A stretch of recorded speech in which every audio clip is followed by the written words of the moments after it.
Ciao a tutti e bentornati in un nuovo video. Non so se vi ricordate di un video che ho fatto circa un mese e mezzo fa. Avevo creato un'immagine attraverso l'intelligenza artificiale. Questa immagine mostrava una tipica giornata in una città. C'erano gli autobus, c'erano le macchine, c'erano i bar, le caffetterie, c'erano gli edifici con le finestre, le porte e tutto ciò che voi potete immaginare di una città. Insieme abbiamo analizzato questa immagine. Quello che io ho fatto nel corso del video è stato descrivere ogni dettaglio dell'immagine. Penso che sia un esercizio molto utile per chi è ad un livello A1 o A2 in italiano, per imparare nuove parole, nuovi vocaboli, ma penso che sia anche un esercizio molto utile per chi è a un livello B1 B2. Questo perché permette di ripassare alcune parole che magari non usiamo quotidianamente. Sono parole che noi magari abbiamo studiato ma che non ci vengono in maniera automatica o naturale. Quindi è un ottimo esercizio per rivederle e ripassarle. Come per l'altro video, ho qui di fronte a me il mio iPad con l'immagine del giorno e siccome siamo nel mese di agosto ho deciso di creare un'immagine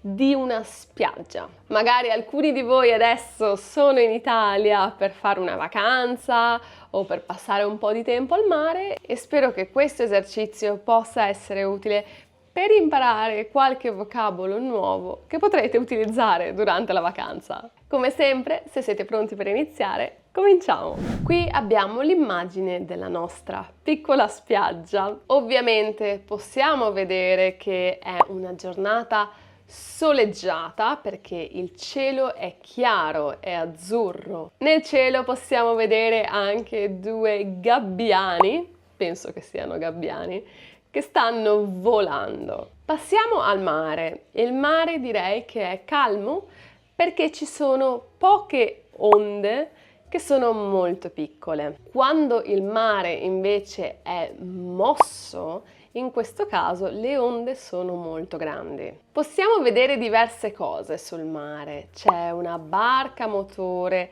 alla sinistra e c'è una barca a vela sulla destra. Al largo, quindi non vicino alla spiaggia, ma più lontano, possiamo vedere una nave. Sembra una nave turistica, sembra una crociera. Avviciniamoci e adesso andiamo sulla spiaggia. Qui possiamo vedere che la sabbia è più dorata che bianca. Sembra una sabbia molto fine. Su questa spiaggia stanno succedendo diverse cose. C'è una ragazza qui a destra che sta giocando a beach volley. Questa è una rete per il beach volley. Dietro di lei c'è un bambino che anche sta giocando con una palla e come per l'altra immagine artificiale non è del tutto chiaro il gioco a cui lui stia giocando in questo momento. Se noi ci spostiamo invece a sinistra, qui c'è un ragazzo che sta entrando in acqua.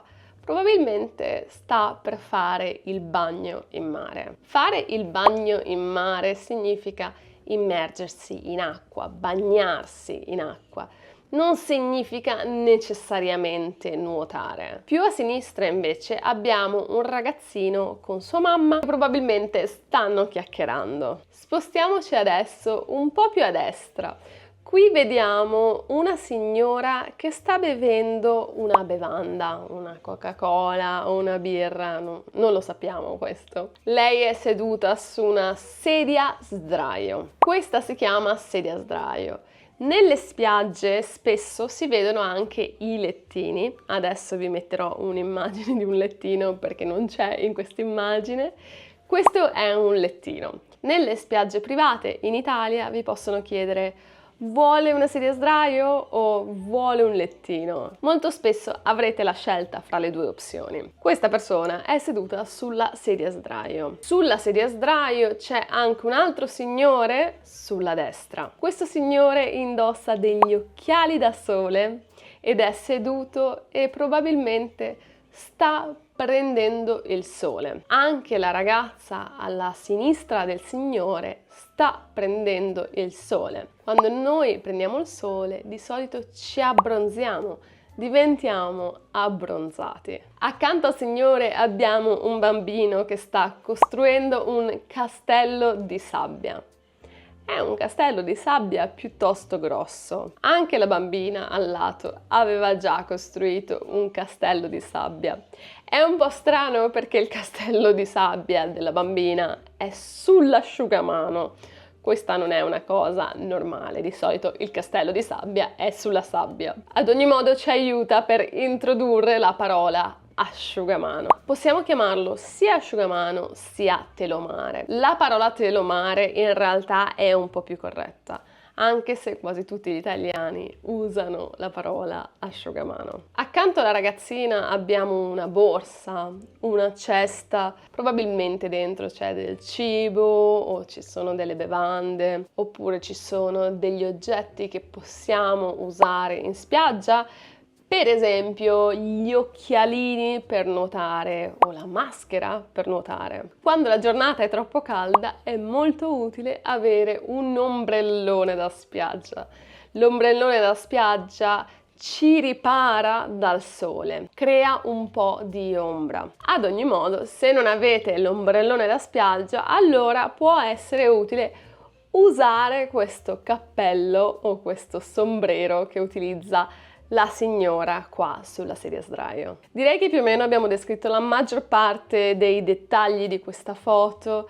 Possiamo anche vedere alcune piante, probabilmente delle palme, qui negli angoli della foto. In lontananza vediamo una villa, probabilmente è una villa o un hotel. Questa villa è posizionata vicino a degli scogli, non si trova esattamente sulla spiaggia. Penso che abbiamo descritto quasi tutto di questa immagine. Se avete notato degli altri dettagli che mi sono persa, fatemelo sapere nei commenti. Spero che abbiate imparato delle parole che possano essere utili per la vostra prossima vacanza al mare in Italia. Se avete dubbi o domande, come sempre potete scriverli nei commenti. Io vi ringrazio tantissimo per aver visto questo video e se il video vi è piaciuto mettete un like ed iscrivetevi al canale. E noi ci vediamo la prossima settimana con un nuovo video.